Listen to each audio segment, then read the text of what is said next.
Limbah dulunya dipandang sebelah mata karena dianggap tidak berguna. Namun di tangan para ahli ataupun pengetahuan masa kini, limbah padat yang dihasilkan oleh PG Semboro ini ternyata sangat bermanfaat bagi petani di sekitar pabrik.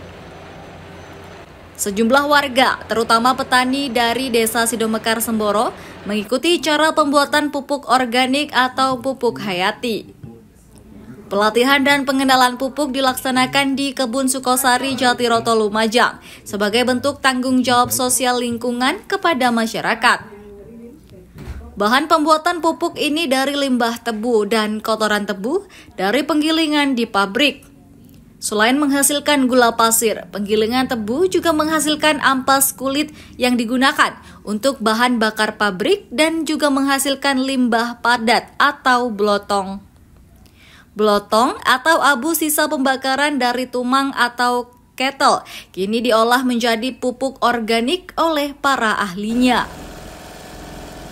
Sekretaris Desa Sidomekar Budiono sangat mengapresiasi kegiatan yang dilakukan oleh perusahaan sehingga menambah wawasan tentang pupuk organik.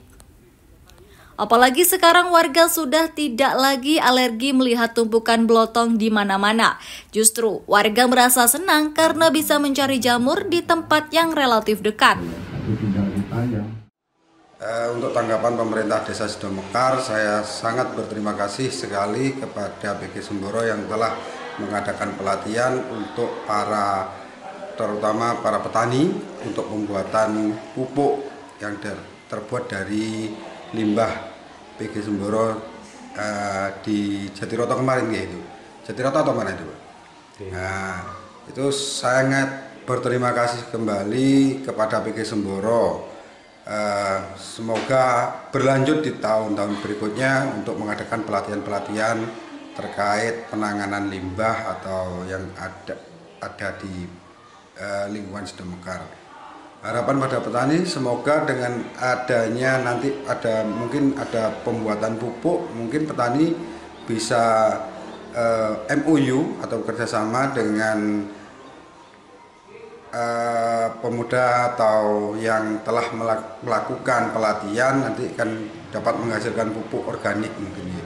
Nah itu nanti harapan kami petani bisa mensupport dari hasil pengolahan limbah tersebut. Kepala Desa Semboro, Antoni, juga sangat mendukung dengan kegiatan warganya untuk mengikuti pelatihan pembuatan pupuk kompos.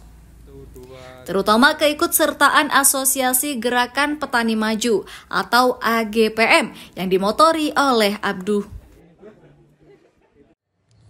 Tentunya kami pemerintah Desa Semboro menyambut baik TJSL atau CSR yang dilaksanakan oleh Sinergi Gula Nusantara atau PG Gula Semboro ini kemarin, karena saya sudah mengirimkan 7 orang dari kelompok masyarakat yang belajar ataupun berlatih bagaimana cara membuat pupuk kompos yang dimana bahan bakunya melimpah di Semboro ini, terutama dari PG Semboro yang berupa blotong, bagaimana nanti pemaksimalannya sehingga bisa membuahkan nilai ekonomis di desa. Saya yakin ketika kita mau memaksimalkan dan mau belajar untuk bagaimana memanfaatkan limbah, dalam hal ini bisa blotong, bisa abu, nanti bisa bermanfaat. Blotong bisa menumbuhkan jamur secara alami. Ini ketika bisa diteliti lagi agar jamur ini produktivitasnya lebih banyak, lebih panjang masa produktivitasnya, ini akan lebih bagus. Karena jamur juga nilai jualnya juga tidak murah, seperti itu. Harapan kami tentunya masyarakat, ayo mari kita saling bisa membaca peluang, dan juga kepada PG Semboro atau Sinergi Gula Nusantara kita saling mendukung. Sudah selayaknya, sudah waktunya sekarang Sinergi Gula Nusantara atau PG Semboro bisa mengembangkan unit-unit usaha binaan di wilayahnya, terutama masyarakat yang terdekat. Bahan bakunya sudah melimpah, dan kemarin alhamdulillah ada penyampaian dari warga yang kami kirim bahwa PG bersedia untuk memberikan bahan baku secara gratis. Ini kan peluang yang sangat bagus sekali yang perlu kita manfaatkan.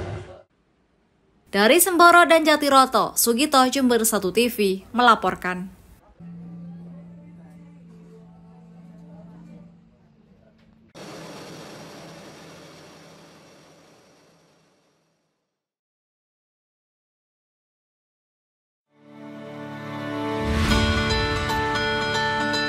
Institut Teknologi dan Sains Mandala membuka pendaftaran mahasiswa baru. Pendaftaran gelombang pertama dimulai tanggal 17 Maret hingga 31 Mei 2025. Pendaftaran gelombang kedua mulai tanggal 1 Juni hingga 21 Agustus 2025. Sedangkan pendaftaran gelombang 3 dimulai tanggal 22 Agustus hingga 30 September 2025. Fakultas Ekonomi dan Bisnis. Terdapat program studi S2 Magister Manajemen, S1 Manajemen, S1 Akuntansi, S1 Ekonomi Pembangunan, D3 Keuangan dan Perbankan. Fakultas Sains Teknologi dan Industri. Terdapat program studi S1 Sistem dan Teknologi Informasi, S1 Rekayasa Perangkat Lunak. Yuk buruan daftar di kampus prestasi dengan beragam beasiswa.